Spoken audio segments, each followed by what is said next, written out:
بص بقى، جايب لك تشكيل عرقات وتربيسه.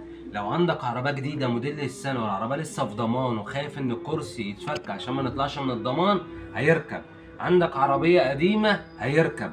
جايب لك بقى كسوه تفاصيل حلوه قوي وجميله قوي والوان حلوه قوي، واسعار الكسوه دي كانت ب 4000 جنيه وب 3000 جنيه، انا مدمر لك سعرها.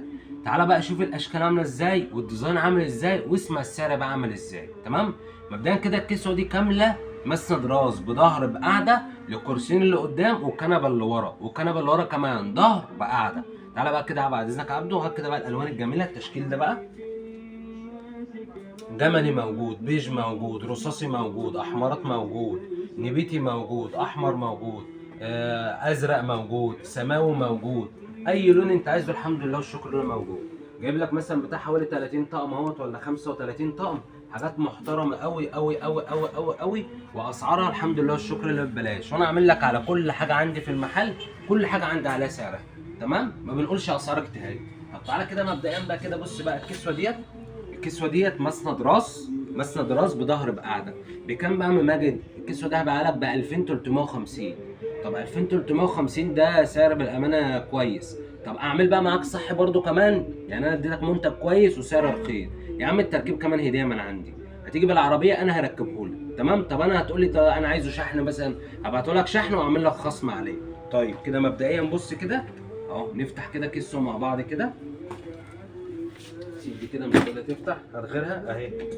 اهي بص كده اهي كده، بص التفاصيل كده والفينش والخامه والاسفنج والتبطين والالوان والديزاين، حاجه محترمه قوي قوي قوي وباسعار ببلاش الا ربع. انا ببيع لك الحاجات دي وانا مش مقتنع ان الحاجات دي ب 2350.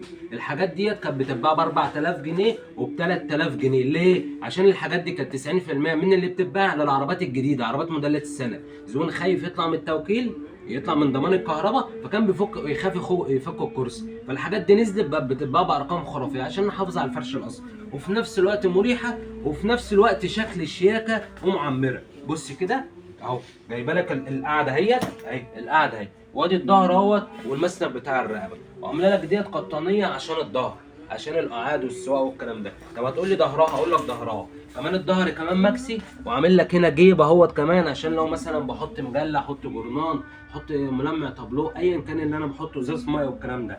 والمسند الراس طبعا اهو. تمام اهو. شوف عامله ازاي وش وظهر، حتى الكرسي بص هو متقفل من الجناب. طب هتقول لي بقى فكره ظريفه ظريفه ظريفه. الفكره دي بقى نفترض لو تقول لي عندي ايرباج بيضرب من الكرسي اهو، الخواجه عامل لك مكان عشان لو الايرباج بيضرب اهو لا قدر الله. طيب هتقول لي الكنبه اللي ورا بتكون الظهر اللي ورا مقفل، بكون مقفل بس سايب لك برضك من الاطراف. ليه؟ عشان لو في ايرباج في القوايم، في عربيات بتكون 8 ايرباج، لو في ايرباج في القوايم يضرب.